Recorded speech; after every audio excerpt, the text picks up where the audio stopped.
Сайн байна уу? Эм хам аппликейшны push notification хэсгийг танилцуулах гэж байна. За тэгэхээр бид эхний үйлдэл маань үйлчлүүлэгчээр нэвтрээд орсон байгаа. Тэгэхээр үүнд бүгдээрээ захиалга хийж үзцгээе. За цэвэрлэгээ зэс рүү ороо захиалга. За бидний бас нэвсэн зүйл маань тухайн үйлчлэгийг хариуцаж хийж байгаа компани буюу үйлчлэгээ үзүүлэгчийн мэдээллийг бас ингэж дэлгэрэнгүй үйлчлэгээ авахын танилцуулгад оруулж ирсэн байгаа. За ингийн цэвэрлэгээ захиалъя. За маргааш 10 цагаас гэд. Цагаа сонгоогүй үйлчлүүлэх гэвэл цагаа сонгоно уу гэж гарч ирнэ. За гэрээ сонгоё. Гэрийн хаягаа хадгалсан байгаа хаяг маань автоматар гарч ирнэ. За үргэлжлүүлье. За захиалгын товч мэдээлэл маань харагдаж байна.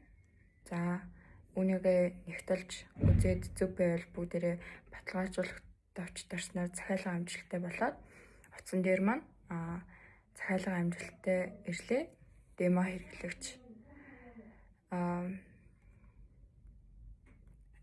тим захиалга захиалсан байна гэсэн notification маань ирж байгаа.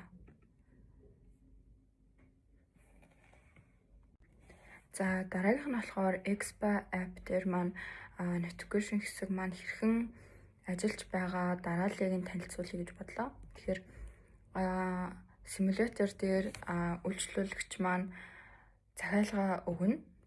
Тухайн захиалга нь Firestore-т ордер болон хадгалагдаад тэгээд дараа нь Firestore-оос тухайн захиалгыг уншаад тэгээд тухайн